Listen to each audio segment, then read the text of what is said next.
नमस्कार दर्शकबिन कार्यक्रम देशको सङ्गीतमा यहाँहरू सबैलाई हार्दिक स्वागत अनि न्यानो अभिवादन। गीत सङ्गीतलाई हामी समाजका विविध विषयसँग जोडेर चर्चा गर्ने गर्छौँ। आजको श्रृङ्खलामा हामीसँग नेपाली प्रगतिशील गीत सङ्गीतको धारमा आफ्नो छुट्टै पहिचान र व्यक्तित्वसहित स्थापित भइसक्नुभएकी एकजना गायिका केशरी घरती मगर हामीसँग हुनुहुन्छ। उहाँसँग बसेर हामी नेपाली गीत सङ्गीतका बारेमा चर्चा गर्नेछौँ र उहाँका केही सुमधुर आवाजहरू पनि प्रस्तुत गर्नेछौँ। दर्शकबिन तपाईँको आफ्नो टेलिभिजन नेपाल टेलिभिजनको साथमा रहनुहोला।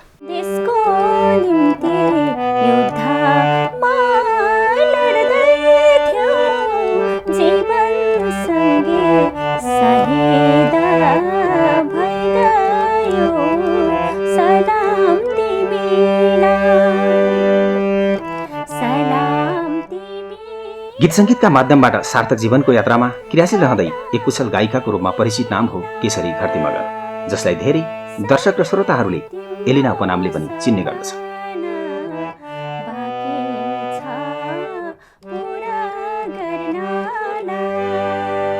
पिता कृष्णबहादुर थापा र माता पृथ्वीमाया थापाको 3 सन्तान मध्येको पहिलो सन्तान केशरी घरतीको जन्म विक्रम सम्वत 2043 साल फागुन 25 गते बागलुङ जिल्लाको काठेखोला गाउँपालिका 1 चनौडेमा भएको हो। बाल्यकालदेखि नै सङ्गीतप्रतिको लगाव र रुचिले नेपालको प्रगतिशील जनवादी गीत सङ्गीतको धारमा रहेर आफूलाई स्थापित गर्दै समाज रूपान्तरण र व्यवस्था परिवर्तनका आवाजहरू मार्फत मानव मुक्तिको सपना बढ्दै गाउँ बस्तीहरूमा सचेतना र जागरणका धुनहरूसहित साङ्गीतिक क्रममा लाग्नुभयो गायिका केशरी घरती मगर।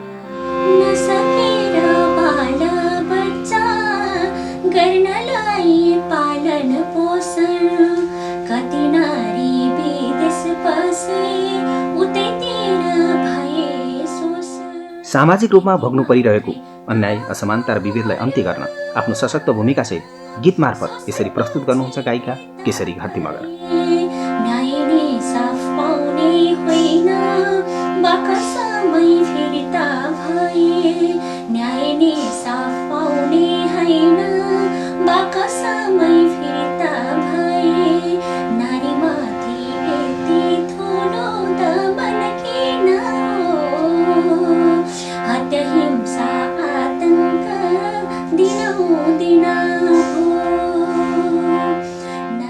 यसरी समुन्नत र सुन्दर समाज निर्माणको सपनासहित व्यवस्था परिवर्तनको यात्रामा तत्कालीन सशस्त्र सङ्घर्ष जनयुद्धमा समेत प्रत्यक्ष सहभागी भएर साङ्गीतिक क्षेत्रमा नै क्रियाशील बन्दै विक्रम सम्वत 2070 सालमा दोस्रो संविधान सभा सदस्य समेत रहनुभएकी गायिका केशरी घरती मगरको स्वर रहेको शहीदहरूप्रति समर्पित र सम्झनामा रहेको सलाम तिमीलाई धेरै दर्शक र श्रोताहरूको रोजाइको गीत पनि हो। यसरी आफ्नो गायकीसहित सङ्गीत क्षेत्रलाई नै आफ्नो कर्मक्षेत्र बनाएर पछिल्लो समय औपचारिक रूपमा नै सङ्गीत विषय लिएर अध्ययनरत केशरी घरती प्रगतिशील जनवादी गीत सङ्गीतको धारमा सशक्त भूमिकासहित आफूलाई स्थापित गर्दै आउनुभएको छ, जसले विभिन्न सांस्कृतिक परिवारहरूमा रहेर करिब 1 दर्जन गीत एल्बमसहित गरेर हालसम्म 200 गीतहरूमा आफ्नो स्वर दिइसक्नु भएको छ। देशभक्त गणतान्त्रिक सम्मान 2073, स्रष्टा सम्मान 2075, संविधान सभा पदक 2076 जस्ता सम्मान र पुरस्कारहरूसहित नेपालको मौलिक गीत सङ्गीतको क्षेत्रमा पुर्याएको योगदानलाई सांस्कृतिक क्षेत्र र सिङ्गो देशले सधैँ सम्मान र स्मरण गरिरहनेछ। केशरीजी, स्वागत छ कार्यक्रम देशको सङ्गीतमा यहाँलाई। धन्यवाद छ।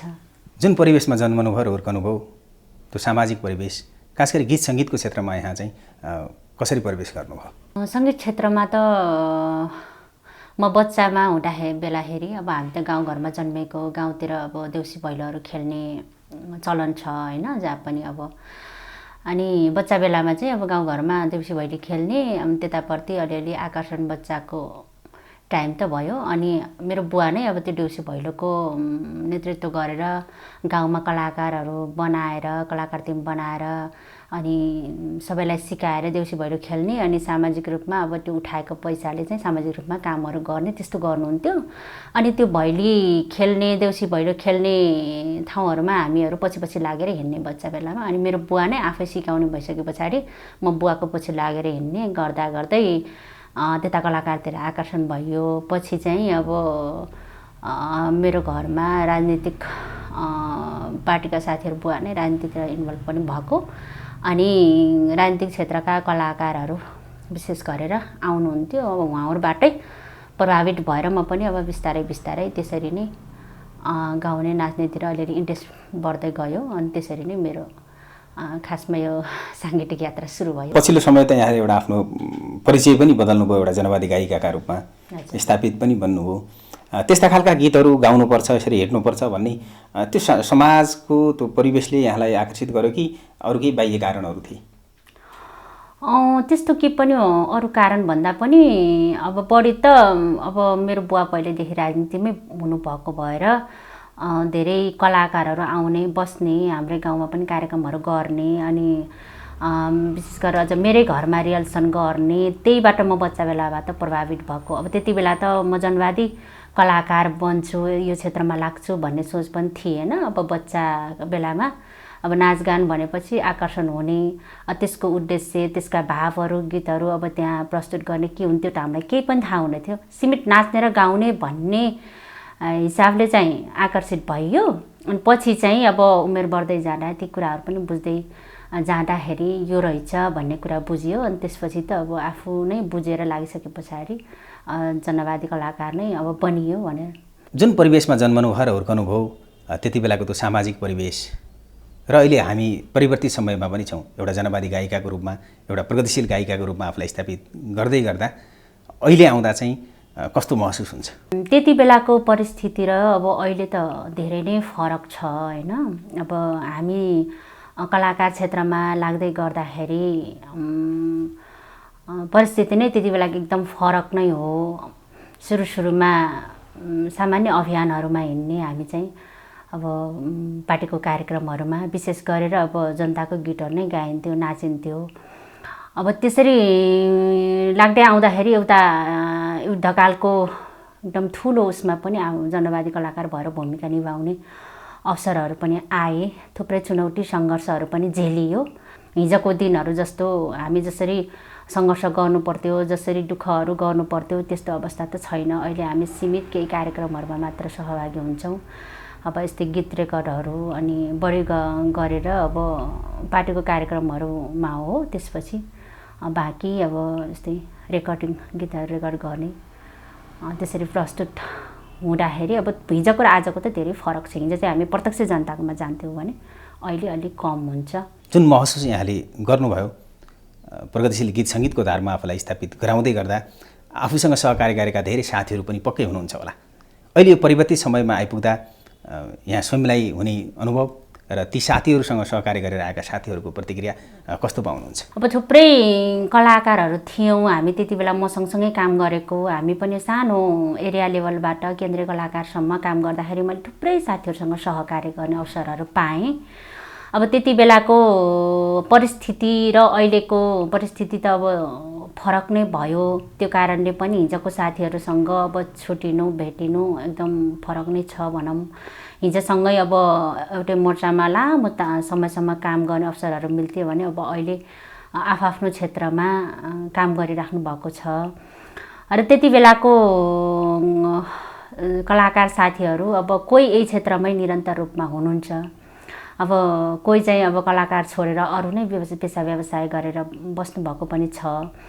र मैले अब ती साथीहरूलाई भेट्दाखेरि अब हिजोको जस्तै त हामीले खोजेर त अहिले त सम्भव त छैन, तर निरन्तर लागिरहेका साथीहरू यही कलाकार क्षेत्रमा हिजो त्यही बेसमा आफ्नो विकास गरेर अहिले फेरि पनि कलाकारितालाई नै निरन्तरता दिएका साथीहरूलाई भेट्दाखेरि उत्साहित नै हुनुहुन्छ उहाँहरूले। हामी चाहिँ हिजो त्यही बेसमा नहुर्केको भए हामी अहिले यो यसरी हामी आफ्नो सङ्गीत कलालाई, कलाकारिता क्षेत्रलाई चाहिँ निरन्तरता दिन सक्दैनथ्यो होला। यसैले नै हामीलाई एउटा जिउने आधार चाहिँ दिएको छ भन्ने खालको पनि हुनुहुन्छ। केही साथीहरू फेरि अब राजनैतिक कुराहरू त हो, कतिपय कुराहरूमा कसरी अवसर पाइन्छ कसैले पाइँदैन।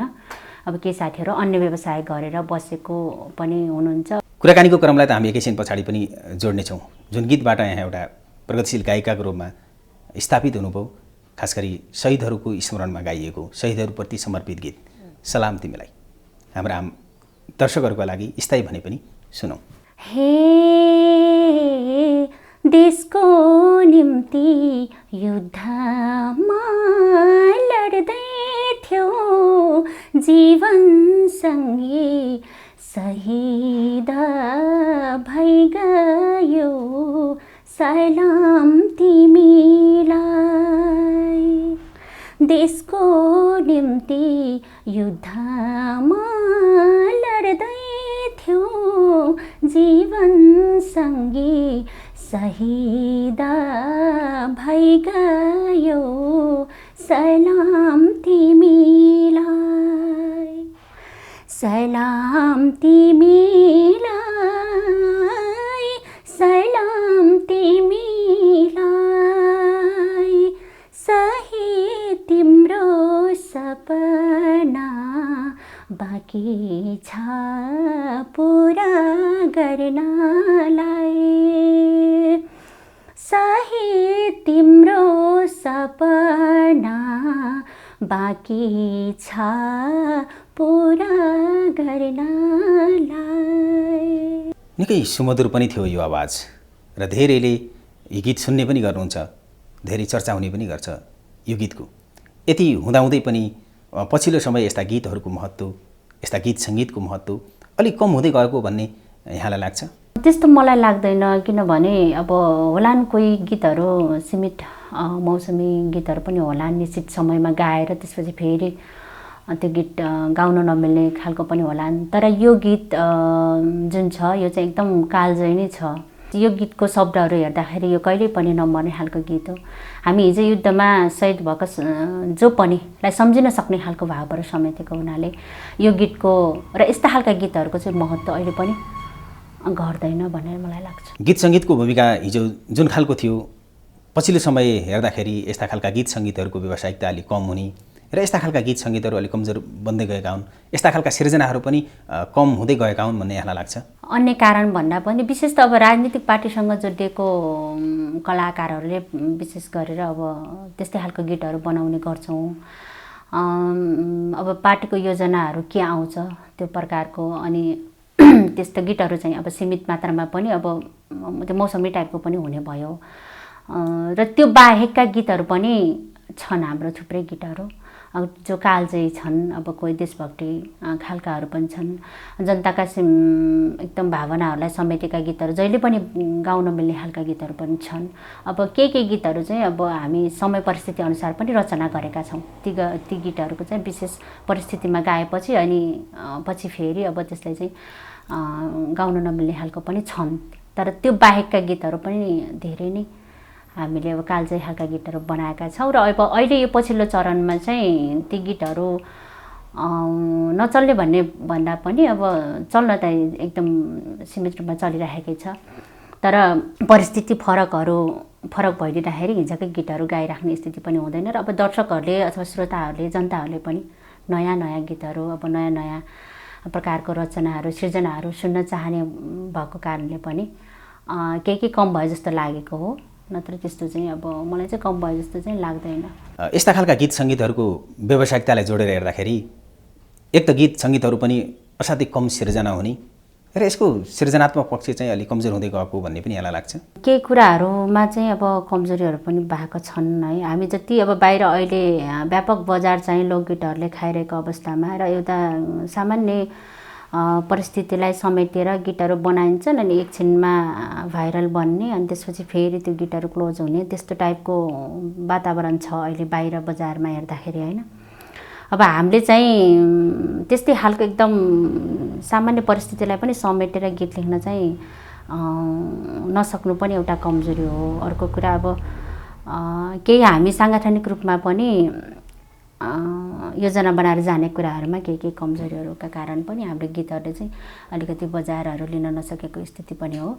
र पछिल्लो चरणमा अब अहिलेकै परिस्थितिलाई समेट्ने खालको गीतहरू पनि बन्न नसक्नु पनि केही हदसम्म चाहिँ हो भन्ने लाग्छ। र अब विशेष त अब हामीहरूले चाहिँ फेरि अब जनताकै भावनालाई अलि बढी नै समेटेर व्यक्त गर्ने कुराहरूमा त्यहाँ चाहिँ हामीभित्रकै के समस्याहरू हामी आफै पनि साङ्गठनिक रूपमा अलि योजना बनाएर लाग्ने कुराहरूमा चाहिँ नपुग्नुले पनि हाम्रा गीतहरू अलिकति बाहिर बजारमा ल्याउने कुराहरूमा कमजोरी चाहिँ भएको छन्। अब यसलाई कसरी व्यवस्थित गरेर लिन सकिन्छ भन्ने लाग्छ? अबको चरणमा चाहिँ हामीले अब यही ढङ्गले गयौँ भने त हामी बजारको मागलाई चाहिँ पुरा गर्न सक्दैनौँ। जस हामीले चाहिँ व्यावसायिकरण भएर अब व्यावसायिक रूपमा गर्ने भन्दा पनि अब जनतालाई जागरण पैदा गर्ने खालका र अब जनताहरूलाई केही नयाँ कुराहरू अब चेतना नयाँ चेतनाहरू दिने खालका गीतहरू बनाउनु नै हाम्रो मुख्य उद्देश्य हुन्छ र त्यस्तो खालको गीतहरू बनाउनको लागि हामी चाहिँ अब एक्लै भन्दा पनि साङ्गठनिक रूपमा के अरे एकरूपता एकताका साथ योजनाबद्ध ढङ्गले अगाडि बढ्यो भने चाहिँ त्यो कुराहरू पुरा गर्न सक्छौँ भन्ने चाहिँ लाग्छ। त्यो चाहिँ पुगिरहेको छैन। यहाँले त धेरै खालका गीतहरू पनि गाउनु भएको छ। यहाँले गाउनुभएको हिंसा सम्बन्धी गीतको त्यो सन्दर्भ र त्यो गीतको स्थायी भने पनि हाम्रा आम दर्शकहरूको लागि सुनौँ। त्यो गीत चाहिँ हजुरले भनिहाल्नुभयो। अब यो विष्णु खत्री दाईको रचना सङ्गीतमा थियो, मेरो आफ्नै र दाईको दुईजनाको भोकल रहेको गीत। विशेष गरेर मैले फेरि अब म के अरे अलि धेरै मेरो भागमा चाहिँ नारीहरूकै संवेदनाहरू व्यक्त गरेका गीतहरू पर्दै आएको छ। यो पनि एउटा सौभाग्यको कुरा पनि हो, मैले त्यस्तो टाइपको गीतहरू गाउनु पाउनु पनि। 8 वर्षको बालिकाको जङ्गलमा लास भेटियो रे, बलात्कार गरेपछि उनको घाँटी रेतियो रे, पीडकहरू उम्की गए,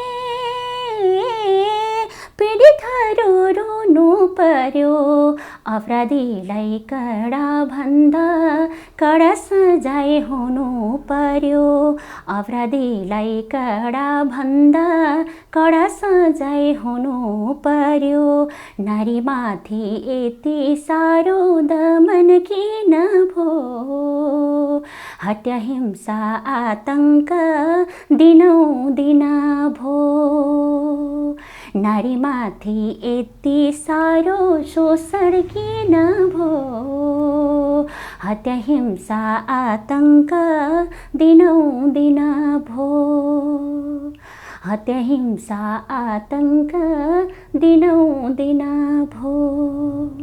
जुन खालका गीतहरू गाउँदै हिँड्नुभयो समाज परिवर्तनका लागि र समाज रूपान्तरणका लागि, ती समाजका कथा र व्यथाहरूलाई अभिव्यक्त गर्दै गर्दा यस्ता खालका गीतहरूको चर्चा जुन रूपमा हुनुपर्थ्यो त्यो रूपमा नहुनुको खास कारण चाहिँ के हो भन्ने लाग्छ?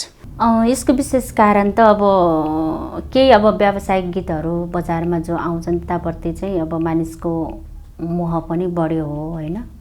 अर्को कुरा अब हामी चाहिँ हिजोको जस्तो कार्यक्रमहरू गरेर जनताको माझमा जान नसक्नु र हिजो हामीले जसरी व्यापक रूपमा सांस्कृतिक अभियानहरू पूर्वदेखि पश्चिमसम्म चलाउँथ्यौँ त्यस्तो खालको कार्यक्रमहरू पनि हामी चलाउन नसक्नुको कमजोरी पनि हो। अहिले हाम्रो गीतहरू बजारमा चाहिँ अब मान्छेले अब एकछिनमा आउने अलि व्यावसायिक रूपमा सीमित तत्कालको भावनाहरूलाई समेटेर गीतहरू बनाइदिन्छन्, त्यसले मान्छेको मन चाहिँ छिट्टो छोइहाल्छ। अथवा रमाइलोको लागि पनि नयाँ गीतहरू खोज्ने अहिलेको युवा युवतीहरूले त्यो पनि हो। अब त्यसको प्रचार प्रसार चाहिँ हाम्रो तर्फबाट पनि कमी हो। अर्को कुरा अब त्यही हो, हामीले योजना बनाएर देशव्यापी रूपमा अभियानहरू चलाएर जनता समक्षसम्म चाहिँ प्रत्यक्ष रूपमा नै त्यो गीतहरू गाउँदै हिँड्न नसक्नुको कारण पनि हाम्रा गीतहरू चाहिँ अलिकति ओझेलमा परेका हुन्। प्रगतिशील गीत सङ्गीतको धारको कुरा गर्दै गर्दा यो क्षेत्रलाई आगामी दिनहरूमा अझ कसरी व्यवस्थित गरेर अगाडि बढ्न सकिन्छ भन्ने लाग्छ? अब अहिलेको जसरी मिडिया वाइज गीतहरूलाई जसरी व्यापक बनाउने प्रचलन आएको छ त्यो पनि गर्न जरुरी छ। किनभने अहिले अब सामाजिक सञ्जालहरूमा नै मान्छेहरूको बढी ध्यान केन्द्रित हुने, प्रत्यक्ष कार्यक्रमहरू लाइभ कार्यक्रमहरूमा भन्दा पनि बढी चाहिँ अब मोबाइलमा सामाजिक सञ्जालहरूमा नै बढी चर्चामा आउँछन् र त्यतातिर मानिसहरूको ध्यान पनि केन्द्रित भएको भएर त्यस्तो ठाउँमा आउन सक्ने गीतहरू चाहिँ अलिक बढी चर्चामा आउँछन् नै।